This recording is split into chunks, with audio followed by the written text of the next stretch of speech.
Hi everyone, welcome to our 2021 virtual gala. This is certainly unprecedented for us, and we thank you for being a part of it. We have an incredible board of directors, and I want to thank them first under the chairmanship of Scott Grundler with our incoming chair, General Jimmy Keenan, as well as our gala chairs this evening, who have such creativity and have worked so hard, Mallory All and Scotty McDaniel, and the support of our advisory board under the leadership of Jody and Mike Wood, as well as Jim and Janie Worth, who are co-chairs. There's a circle of friends that are with us this evening. Those friends are led by Zoe Riley and have been just instrumental in bringing so much love and helping so much at children's bereavement centers. And then, like every event, tonight would not be possible without our sponsors who truly believe in us. So I wanted to thank Jamie and Laurie Donnell, also the Mays Family Foundation, and Kitty and Rich Lang in particular, and all of you out there who were part of our Hope and Believe sponsor team. A year ago, we were together at the Whitty, and everything was perfectly aligned. We had the 19th annual gala, which was the best ever. In terms of people, we had 700 guests. We raised more than $500,000. We announced the construction of our new building. Everything was perfect. Little did we know that just around the corner, we would be facing a pandemic.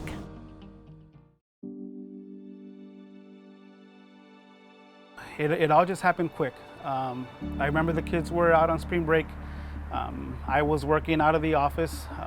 I remember being out to lunch and getting all these notifications on my phone. Schools are locked down. Kids aren't going back to school. School's been extended for a spring break. Within 2 months from that, I believe, is when we found out that my father-in-law got sick. He got sick on Father's Day weekend. My mom decided to take him into the hospital because she would tell him, put on your socks or to do something, and it wasn't registering in my dad's head. She says, you know what, I need to take you to the hospital. So she pretty much went, and I was on the phone with her when she dropped him off. And all I could think in my head was, hug him, because we don't know if we're gonna pick him up. And then his birthday came and we couldn't see him. We had to FaceTime him, and he was so sick that he couldn't talk whenever we FaceTimed him. And then he died 5 days later. After that, and that was the hardest part, is not being there with him. He was alone. This was the first funeral that I had ever been to, and I was super upset that it was my grandpa's.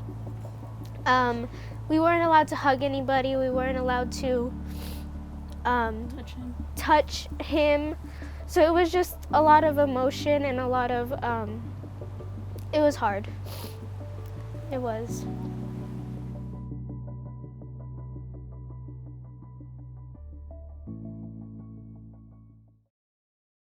To deal with the death of a family member, it's always challenging, but I think it's even harder now because it's harder for families to be together. It's harder for friends to be supportive. So all of the typical things that we would suggest to help to cope with grief become more challenging. Families in our district, they have a lot of needs. We have a lot of just basic resources we're trying to provide for them due to the economic strain of the COVID. There's a lot of loss and grief due to, family members losing other family members and kids dealing with loss of grandparents or parents or siblings. It's just been a real stressful time. The Children's Bereavement Center has been a fantastic partner with us for a lot of years. And so what's happened is They will come into our campuses and do support groups for kids who have lost loved one. And now with COVID, I mean, it's just more intensified, but we've been doing virtual groups. So they've done like a secondary level group and an elementary school group for students online. And so it's worked out really, really well.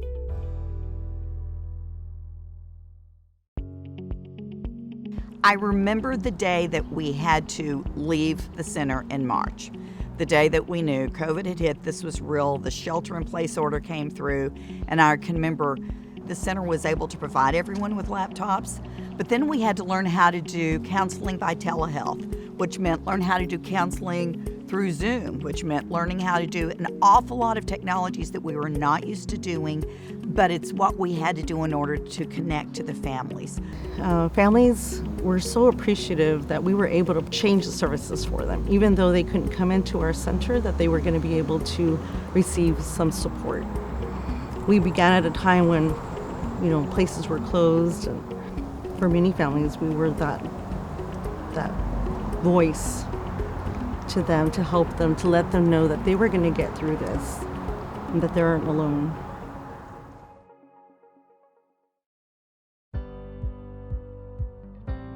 My bereavement counselor told me like the 5, 4, 3, 2, 1 senses were like 5 things you can see, 4 things you can smell, and just like so on with all your senses.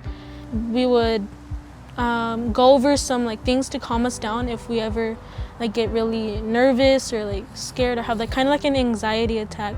And it's just really calming to get your feelings out and stuff like that. In this dark and horrible situation that COVID has created, thank you for being my out. Thank you for being my safe place and helping me know that it is okay to cry. It is okay to mourn and grief, and everyone's grief is different. And she helped me realize that it's okay to feel the way that I do feel.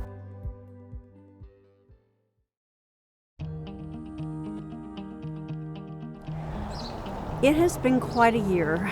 It's been a challenging year, undoubtedly, but beyond that, it's been a remarkable year. We have accomplished more than we could have imagined. Death doesn't stop in a pandemic. In fact, it accelerates. Our center never closed its doors. We pivoted. We started to see children through telehealth, electronically. We brought the littlest ones in as best we could, face-to-face, staggering days with masks and all precautions. Still, it's been a bit overwhelming. We've seen, though, more than 1,600 children. We've provided over 2,000 hours of intakes. We've had more than 4,200 counseling sessions, all during a pandemic. Because grief doesn't stop, hurt doesn't stop, death doesn't stop. We continue to need your help more than ever before. With over 2,000 deaths, those are statistics. We see the faces, we see the children, we hear the stories of how Daddy went to the hospital and didn't come home, and how Grandma and Grandpa both died without being able to say goodbye to them. There are so many hurts there that we need to help heal. We can't do it without your help. So this evening I want to thank you for being here. I want to encourage you to continue to give, continue to support, because death doesn't stop, and neither will we.